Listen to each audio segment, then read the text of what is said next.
Australia.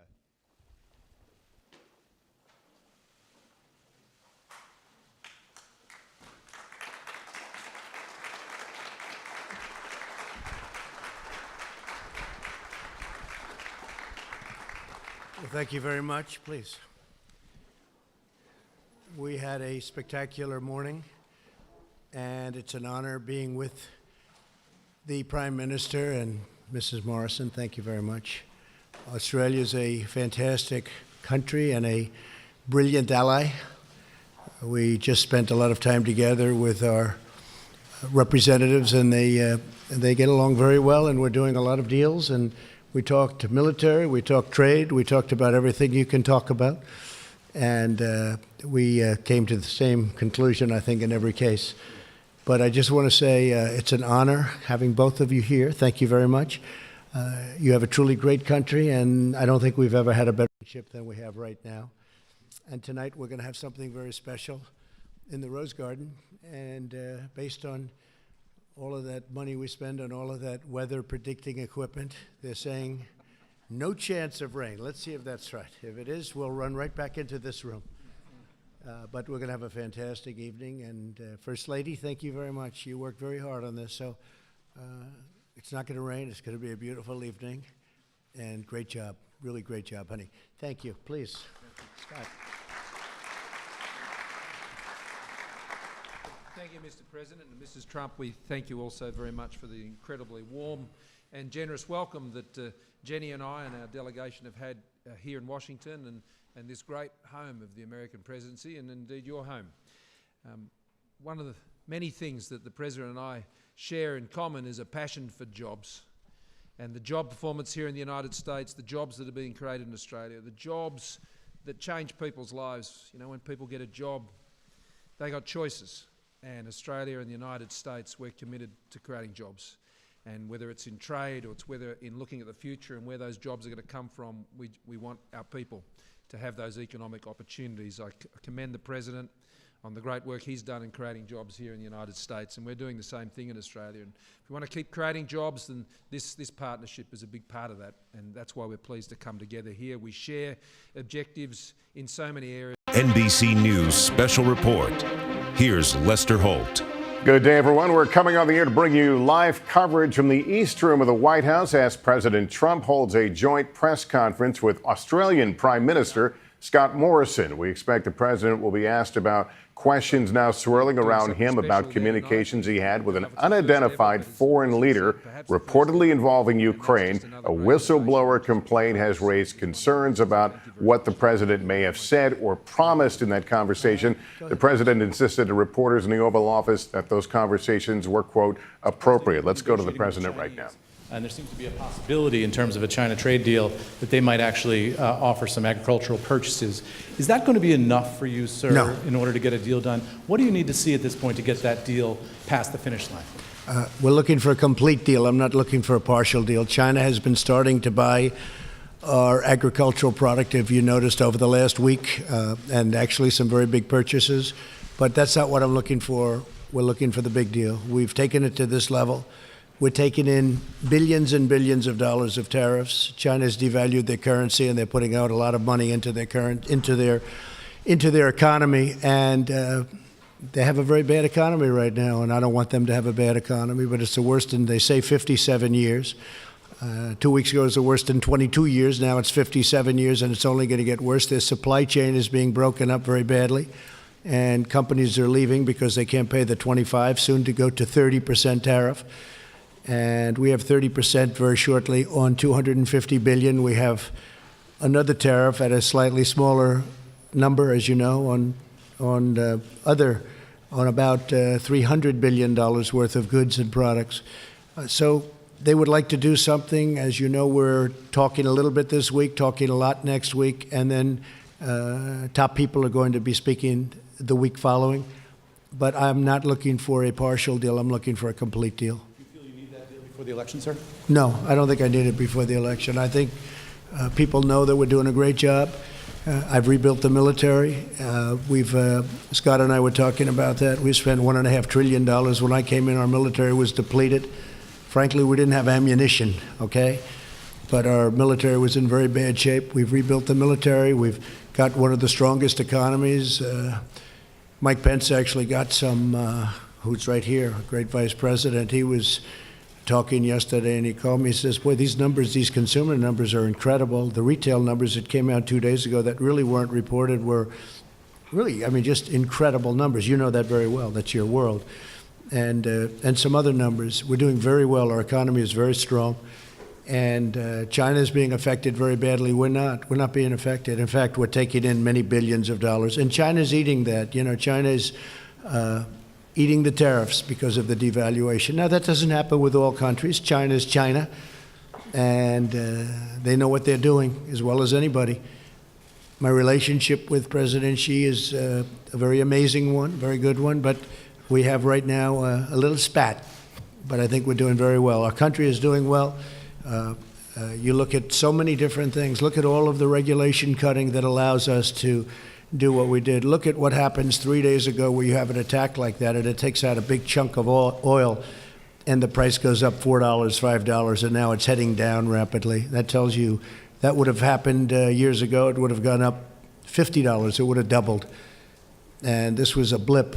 So it's been really amazing what we've been able to do. I think the voters understand that. I don't think it has any impact on the election. Now, if something happened, I think that would probably be a positive for the election, but that's okay. I do think signing USMCA on a bipartisan basis with Nancy Pelosi and Chuck Schumer and everybody else, very bipartisan. I think that's very important for our country. And I would certainly be willing to say that's a bipartisan deal. But I think that's very important for our manufacturers, for our farmers, even for unions. They want that deal done. And so hopefully that's going to be put up to a vote very soon. There'll be very little cajoling of the Democrats because most Democrats want it too. But the USMCA is ready to be voted on. It's finished. Mexico has taken their final votes. Canada is willing to do that anytime we want them to. They're all set to go. And we need that for we need that for our country. It's a great deal. It's a great deal. Thank you. And for the Prime Minister, sir, your economy is to some degree caught in the cross-currents between the United States and China. What did you say to the President about what your ideal outcome is here for a China trade agreement between the United States and China? Well, thank you. Look, obviously, we're keen to see the United States and China be able to come to an agreement. But what is always necessary is deals have got to be fair, deals have got to be good deals, deals have got to be sustainable deals. And I think one of the things we've seen, Australia has benefited greatly from the economic growth of China. We have a comprehensive strategic partnership with China and a free trade agreement with China.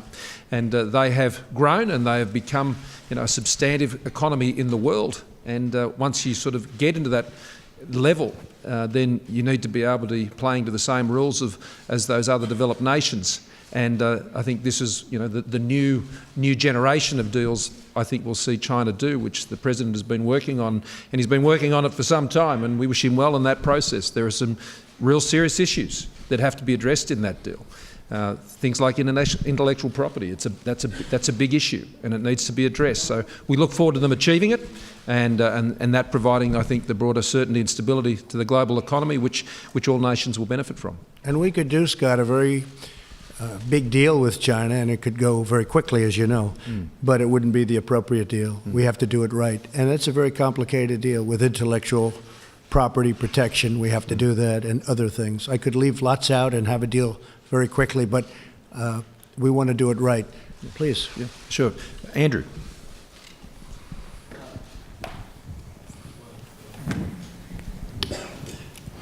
I assume Andrew is a nice person. That's why you chose Mr. him. President, the best. Thank you very much for hosting us. Also on China and tariffs, what do you say to Australian businesses and to Australian people who say that your trade war with President Xi threatens their prosperity? And to the Prime Minister, a linked question. Do you think that Australians are going to be collateral damage in President Trump's tariff war with China? Well, first of all, you know, I look at numbers. I love numbers, and the numbers of Australia are doing incredibly well. You're doing unbelievably well. When we have a deal with China or not, but when we have a deal with China, because they want to make it perhaps more than I want to make it, because I actually love all that billions of dollars that's pouring into our treasury. Billions and billions of dollars. We've never seen that before from China. It's always been the other way. And I'm taking care of our farmers out of that. We're helping our farmers. Our farmers were targeted, and they were targeted for $16 billion, and I made that up to them. We paid them the $16 billion and had tens of billions of dollars left over. So I will say, though, that Australia is doing very well. If we do end up doing a deal, Australia will do even better. And we were discussing that, but Australia will be one of the big beneficiaries of a deal. And in the meantime, as you know, I did tariff relief with respect to a certain product in particular coming out of Australia. And that's something that we wouldn't do for anybody else. This has been a truly great ally, and we work very well together. But your numbers are absolutely fantastic. Your economy is strong like ours. And I think we're two real examples of two countries doing extremely well. Some countries aren't doing so well. Europe is not doing well. Asia is not doing. Large parts of Asia are not doing well. China's not doing well. Please. Thanks. Mr. President, Australia is in its 29th year of consecutive economic growth, which is an extraordinary national achievement, and we will continue to grow as our most recent national accounts demonstrated. Australia is also very used to dealing with a complex and changing world, and that's why we're diversifying our trade base and have been doing that for many years. I mean, 6 years ago, when our government came to office, 27% of our trade was covered by agreements around the world. That figure is now 70%, and we're going to take that to 90%. And that's important, and that's opening up opportunities. So there are ebbs and flows that go in the global economy, and Australia has built up a resilience through the broad-based nature in which we're taking our economy to the world. I mean, Australia has never got rich selling things to itself, and we've always had an outward-looking perspective when it comes to engaging our economic opportunities. And a big part of what we've been discussing here is some new opportunities, whether it's in the rare earths, the critical minerals, the frontier technologies, space. You know, this is where jobs are going to be in the future as well. And so we will deal with those ebbs and flows as they come. But the President's right. The arrangement they will come to, and I'm confident they will, with China, will be one that will set, a new bar in terms of how China's economy then deals with a lot of these complicated issues in the future with developed economies like Australia. So we look on with interest, and I think ultimately when we arrive at that point, it's going to put global trade on a stronger footing. And Australia's really been so focused on the economy. They do minerals. They have incredible wealth in minerals and coal and other things. And they're really at the leading edge of coal technology. It's clean coal, we call it clean coal, but it's also great for the workers. And things that would happen because it was very dangerous years ago and very bad for a lot of people. And you've rectified that 100%. It's incredible. I looked at your statistics the other day, and coal miners are very, very safe in Australia. It's incredible what you've done. In fact, we're looking at what you've done. We can do a deal on that. I want to. We'll do a deal. We'll make a deal. Yeah, go ahead, please. Thank you. In the midst of these escalating tensions with Iran, you've now named a new national security advisor, Robert O'Brien. Yes. What is he recommending to you in terms of dealing with the latest strikes on Saudi Arabia and the response? And then secondly, you announced new sanctions on Iran. Secretary Mnuchin said that this affects the last available funds for that regime. Have we now exhausted sanctions in regards to Iran? Well, these are the strongest sanctions ever put on a country. We are at a level of sanction that is far greater than ever before with respect to Iran. Today we did central bank, as you know, and we'll see. We'll see. They're having a lot of problems, not only with us, they're having problems within their own country, and I think they have a lot of self-made problems. We are by far the strongest military in the world. Going into Iran would be a very easy decision, as I said before, be very easy, the easiest thing. Most people thought I would go in within 2 seconds, but plenty of time. In the meantime, they have a lot of problems within Iran. Iran could be a great country, could be a rich country, but they are choosing to go a different way. they'll be appointed, which they'll be very sorry for that choice. But I think I'm showing great restraint. A lot of people respect it. Some people don't. Some people say, oh, you should go in immediately. And other people are so thrilled at what I'm doing. And I don't do it for anybody. I do it for what's good for the United States, what's good for our allies. And it's working out really very well. As far as Robert is concerned, Robert, maybe you could stand up. Robert O'Brien has done a fantastic job for us with hostage negotiations. I think we can say that there has never been anybody that's done better than you and I as a combination. We've brought many people home, and we brought them home quickly. Speed is a very important thing I find with hostages. It's really something. I had dinner the other night with the Warmbier family, an incredible family. The whole family and some of Otto's friends, in addition to the family. We had 25 people over on Saturday night, and we did that dinner in Otto's honor. And it was a beautiful thing. It was a beautiful thing. First Lady and it was very, it was very touching and really very beautiful. We talked about Otto. And I will tell you that people should have moved faster. And Robert and I were talking about that. He should have moved faster. He was there for a long time. You got to move fast. With hostages, you have to move fast. All of a sudden, it gets very hard for the other side to do anything. And sometimes it's just too late. In the case of Otto, it was very late. We got him home, but he was in horrible, horrible condition. What happened to him was actually incredible, just horrible. But you have to move fast. Robert and I have been really successful. And the reason I know him so well, I actually work hard on hostages, I think you would say. I think most presidents wouldn't do that, but I do. These are great, I guess in almost all cases, American lives. We help other people also. We've also helped other countries with their hostage situation where we have some strength that they don't. But these are great people, and we get them home. We got them home from North Korea, as you know, and we got them home from a lot of different locations. Egypt, we get them home. We get them home from many different locations. Turkey. Yeah. President Erdogan was very good, and we got a hostage home. Our great pastor, who everyone in this room knows and loves.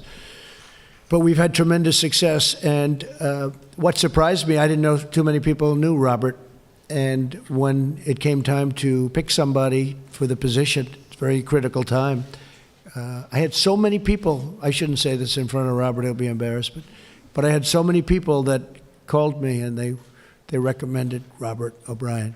So I think he's going to do a great job. And he was here, I can tell you this, he started about 12 minutes after he was chosen. He sat in with us, and he's very much involved now in what we're doing. One quick follow-up on that in regards to Iran. If sanctions don't work and they continue their malign activity, are there any other measures outside of a military option that can be taken? Well, I don't want to talk about that, but I will say I think the sanctions work and the military would work, but that's a very severe form of winning, but we win. Nobody can beat us militarily. Nobody can even come close. What we've done for our military in the last 3 years is incredible. All made in the USA, by the way. And it's really incredible. Our nuclear was getting very tired. They hadn't spent the money on it, and now we have it in, as we would say, tippy-top shape. Tippy-top. It's we have new and we have renovated, and it's incredible. And we all should pray that we never have to use it. We should never have to use it. And our military itself is in phenomenal shape. And we have a great gentleman, as you know, going to be taking over, Joint Chief of Staff. Joe Dunford has been fantastic. He's a great man and a friend of mine. But General Milley is going to be taking over, and it's going to be, we're going to have a little bit of a celebration, both for Joe and for everybody. And, you know, as you know, our Secretary of Defense has just come in, Mark Esper, and he's been here for a short period of time, but he's got tremendous energy. He's got it. He knows it. That's what he's been doing for a long period of time, from the day he graduated, or maybe I should say from the day he started at West Point, where he was a top scholar, etc. So we have an incredible people. And Steve Mnuchin's here. We did the sanctions today, and I think they're probably, Steve, the strongest that have ever been put on a country. We will certainly never do that to Australia, I promise you. Then one for the Prime Minister, if I may. Mr. Prime Minister, you have been very tough on Huawei, even under pressure. You've been very consistent with the ban, even though you've said you have a good working relationship with China and they're important for your economy. Do you plan to continue to support the United States in the tough stance on China? And can you give any more specifics about what you've told the President you would do to help in his measures to reach a fair trade deal?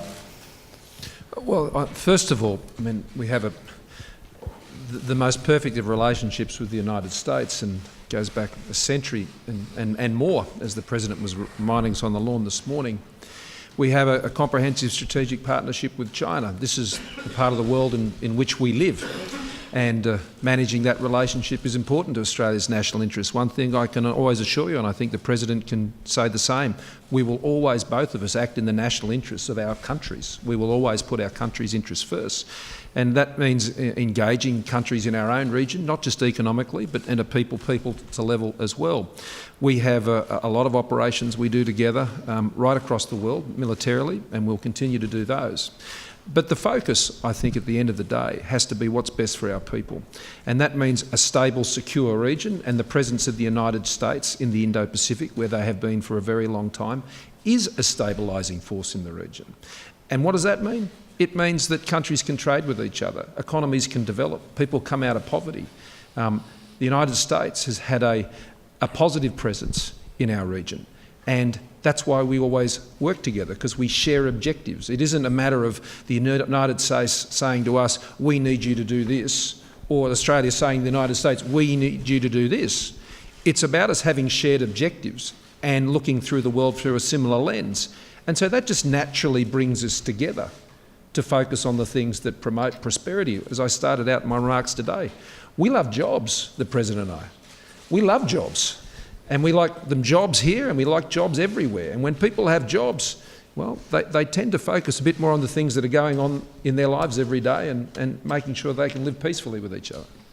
And one of the things important, I think, is during our meeting, we discussed, I said, what percentage of your military do you buy from us? And it's the answer was we work it together, or it's about 100%. It's close to 100%. And we make the best equipment. He understands that. But it's a real relationship. They buy 100% of their military, and it's a massive purchase. And it's gotten bigger. I guess you said the biggest purchase since World War II. Yeah, we'll be at 2% of GDP next year, and that comes up from what was the lowest level of defence spending as a share of the economy since prior to the Second World War. So it's a $200 billion investment, and a lot of that's being built in Australia, but it's also being built in partnership with the United States and other allies. So it's an important part of what we're doing. But I think David Crowe from Australia was next. Thank you very much. David Crowe from the Sydney Morning Herald and The Age. Further on the questions on Iran, Mr. President, you've praised the Australian commitment today to deal with Iran in the Persian Gulf. And in your talks today with Mr. Morrison, did you discuss further military action in order to keep the pressure on Iran? What might those military actions be, and what could Australia contribute to that? So and Mr. Morrison, on that same Hold it issue, 1 second. You'll get a second, Craig. You get a shot at your Prime Minister. I'm sure you're looking forward to it. We didn't discuss too much Iran. We discussed more trade, more China. We discussed Afghanistan, where Australia is helping us, and we're slowly reducing in Afghanistan, as people know. We've been very effective in Afghanistan, and if we wanted to do a certain method of war, we would win that very quickly. But many, really tens of millions of people would be killed. And we think it's unnecessary. But Australia's been a great help to us in Afghanistan. But we're reducing in Afghanistan. We're reducing in Syria, where we had, we've taken over 100% of the caliphate. We have 100%.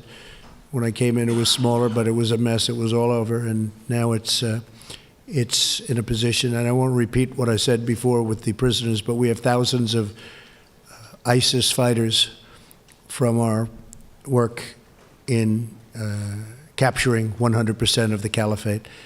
And we're asking the countries from where they came, whether it's Germany or France or other countries, to take those people back, put them on trial, do what they have to do with them.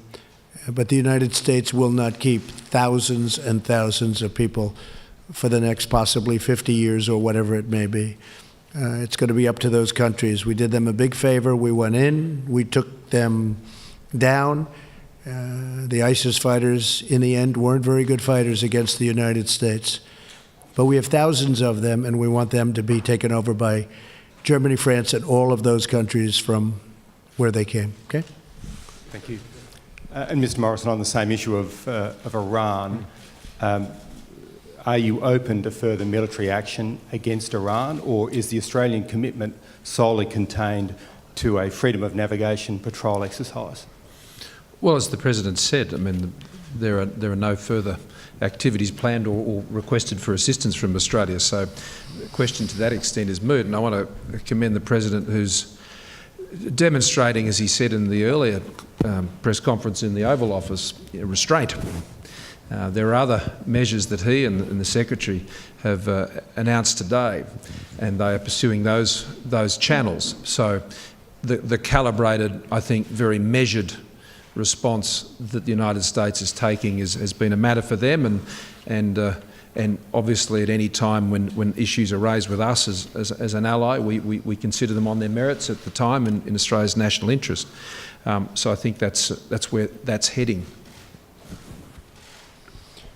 Well, thank you very much. And Jennifer, thank you very much. First Lady, thank you. And I hope you're going to be able to see tonight to the media, because really it's going to be a beautiful evening in honor of Australia and the Morrisons. Thank you very much. Thank you. Thank you. Thank you. President Trump, along with Australian Prime Minister Scott Morrison, taking some questions for both the Australian and American press. They mainly talked about Iran, China trade, and the state of each country's economy.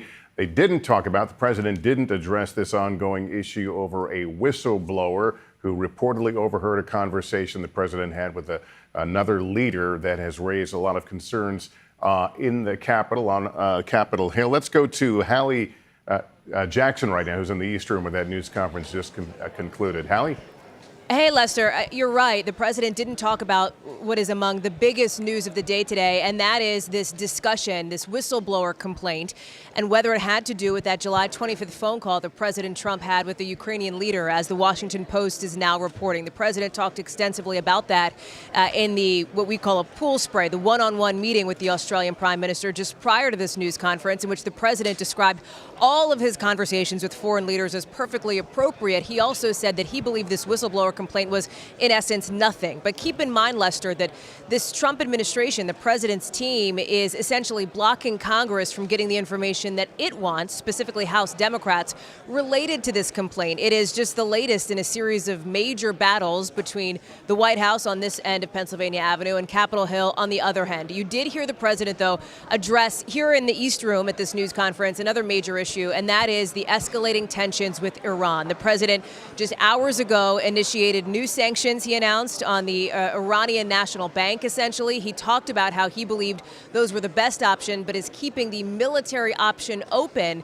Significant in that the president says he is always prepared for some kind of a military strike against Iran, but that, again, will likely create controversy over on Capitol Hill, with some Democrats concerned that the president wouldn't seek congressional approval first, Lester. All right, Hallie Jackson for us. I know you have more on all this tonight. We'll see you on NBC Nightly News. For now, I'm Lester Holt, NBC News, New York. Good day.